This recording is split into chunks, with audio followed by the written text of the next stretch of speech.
To Be a Scientific Thinker is written by best-selling author Weikang Wan, who specializes in storytelling and transforming complex ideas into new, interesting, and easy-to-understand knowledge and perspectives.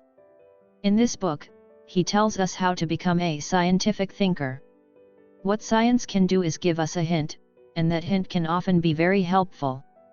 What the author is trying to tell us is that science is not a method limited to scientists, but the most natural way for human beings to explore the world. Using historical events, workplace dilemmas, social issues, and advances in smart technology as examples, the book is a well-researched and well-written introduction to learning how to think scientifically. Who needs to think? People can live a good life without having to think. When we were young, we listened to our parents, studied hard, joined a stable company and then retired. It is very easy to live a life by listening to other people's opinions, but in the end, it may lead to a miserable life. But in the end, we are the ones who suffer. Most people don't need to think, they live a routine life every day, eating breakfast, commuting, working according to what their bosses tell them to do, going home at night to watch a TV drama, and then repeating the same thing the next day. The author says that even if you are a professional, an old professor, or an old bureaucrat, if you listen to what they have to say about certain things, you will find that their knowledge is amazingly shallow. The book also gives a few examples, such as if you have high cholesterol and your doctor prescribes you a statin, would you take it? The author did an analysis of 4 statin drugs. The effect of taking the drugs on a person who only has high cholesterol and no other cardiovascular causes is minimal, and will bring huge side effects. If we know how to think, we can tell whether the advice given by the doctor is useful or not, and it is also mentioned that the doctor does not have any malice. Maybe he has been prescribing drugs to patients in this way since he started practicing medicine, and that they are not cheating, but just that this is the practice that they have been doing for a long time. They have not cheated anyone, only that they have been doing so for a long time and they have a fixed habit of doing so. Therefore, we have to learn to think before we can enhance our ability to make choices. If you think that your future life is just to do a good job until you retire, and then get a pension and live a retired life, then you don't have to think. But if you are bored with your current job and want to make a change, then you need to think, because then we need to expand our knowledge in order to move into unfamiliar territory. Miracle thinking. Miracles are rare. If they occur is our good luck, but you do not expect a miracle will happen. Sometimes there will be in the hearts of people expect a miracle mindset exists. The book tells a story, the reality we often see, a 60-year-old married woman on the internet to meet a company's big boss or high-ranking military officers, big stars, and so on. The two people talk to each other very much. The woman decided to divorce to pursue new happiness, but this is a fraud. The woman decided to divorce and pursue new happiness, but it turned out to be a fraud. These are also a kind of miracle thinking. We may think that she is stupid, but some people just believe in miracles. She thinks that this kind of good things are going to happen to her. I believe that a lot of people have been scammed. They believe that they will win the lottery, and as long as they remit the tax money to get millions, even if someone has been on the side to stop him, they still believe in miracles. Look at the protagonists in various movies, comics, and novels. They are often instructed by a wise man or get a magic weapon, which is also a kind of miracle, but we all know that the story cannot go on if it is not written in this way. However, some people in real life think that a miracle should happen to them. They have a sense of privilege. They feel that they are deserving of everything, but in fact, the good things will not appear for nothing. In fact, good things don't happen for nothing. If someone else thinks a miracle will happen to them, they feel that it will definitely happen to them, and if it doesn't, they will easily get angry, and when something bad happens to them, they will be very angry and say, "Why me?" They don't think bad things happen to them. Miracle thinking is just one of the psychological tendencies, and there are other similar tendencies that make it impossible to distinguish between what actually happens and what they think. Simplifying others. We tend to oversimplify when we comment on other people. For example, if we read about a scandal on the news, we often hear people say that they are just like that, that they are terrible, but if it happened to them, they would analyze the reasons and say that they didn't do it because they are terrible. It's easy to comment on people on the internet, but usually we don't know the whole story, we don't know the people involved, and the comments we make are usually just our own opinion. Hanlon's razor: if you can explain it with stupidity, don't explain it with malice. A key rule was proposed by an American, Hanlon, in 1990. Take an example from the book. Today you have an important report to write at home in the evening, and your 3-year-old son, who usually doesn't pay much attention to you, wants to play with you today and breaks a bowl. Do you think he is deliberately picking this time to confront you? Of course, your son didn't even know you had to write a report today, but just happened to play with you today. Oftentimes, all sorts of things happen in life that make people think, wow, it just happened to happen at this time, is this a trick on me? Are you doing this on purpose? The stupidity mentioned in Hanlon's razor includes a variety of ignorant, accidental, and unintentional reasons, such as we easily forget, make mistakes, omit, misunderstand, tired, delayed by external forces, unawareness, or just plain laziness, and not intentionally trying to make a mistake or set up a trap for someone.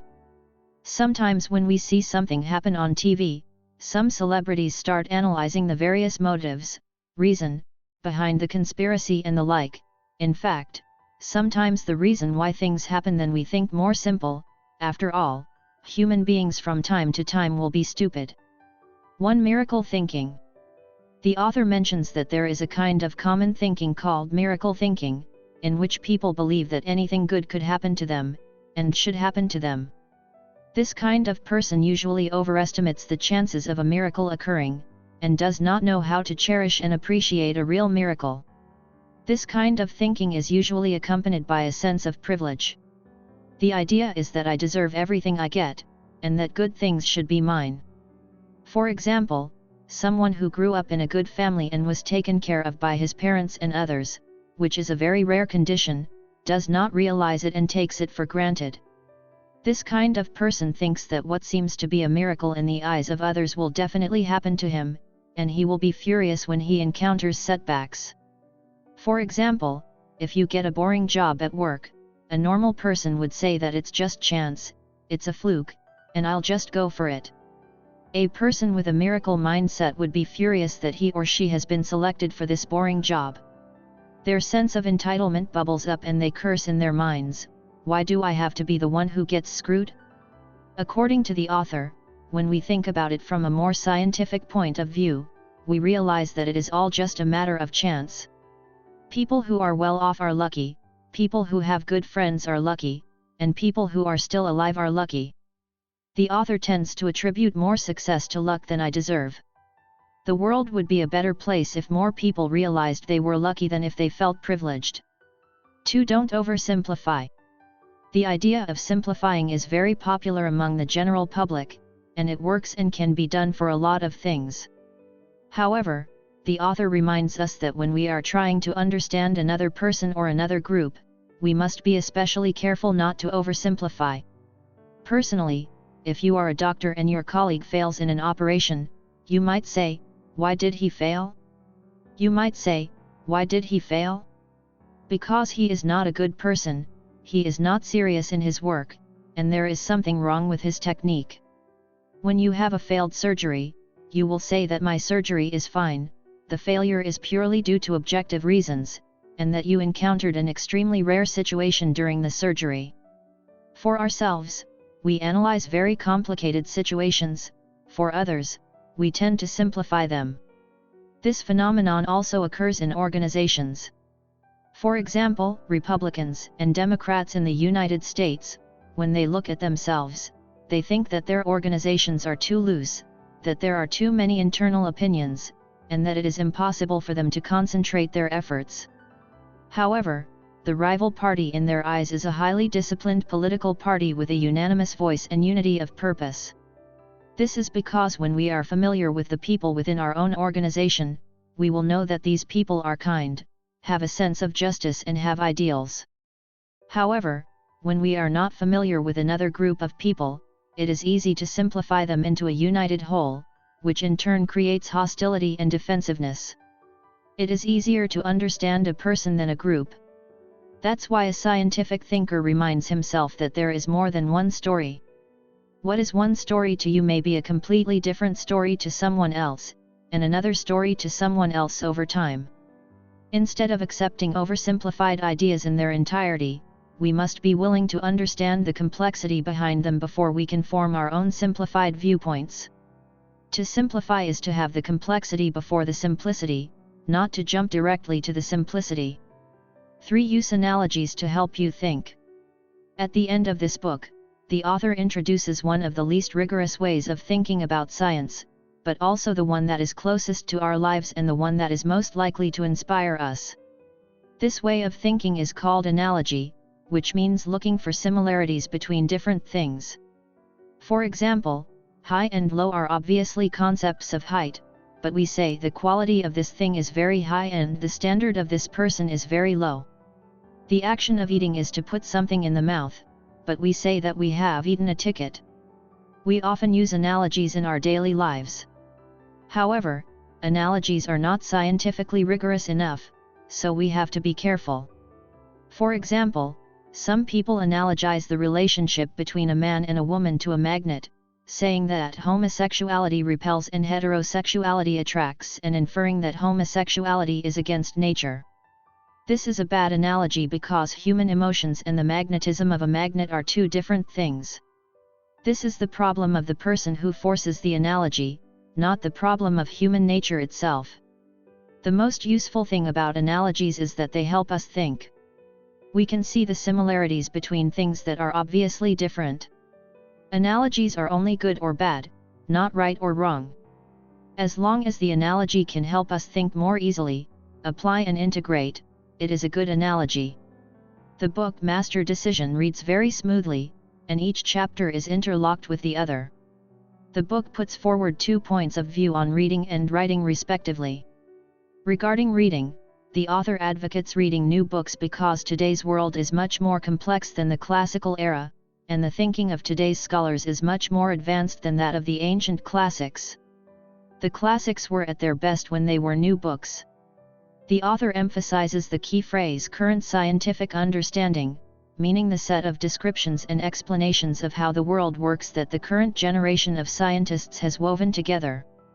Regarding writing, the authors say that when writing or reasoning, one should prioritize the use of unquestionable facts and accepted scholarly opinion. If the author's own views are quoted, then the process of argumentation should be pointed out.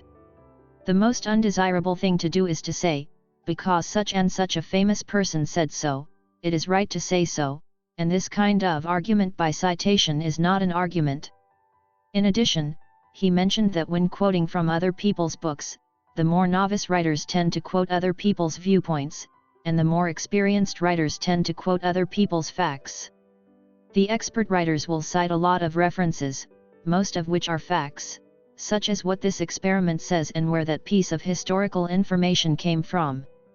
The facts have to have an authoritative source, but the point of view is their own.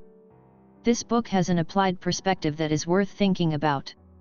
The author begins with mathematics and physics as the most rigorous sciences, then moves on to engineering, medicine, and social sciences, in the middle of which he writes about deduction and induction, 2 common ways of thinking in the scientific community, and ends with bold assumptions and analogical associations.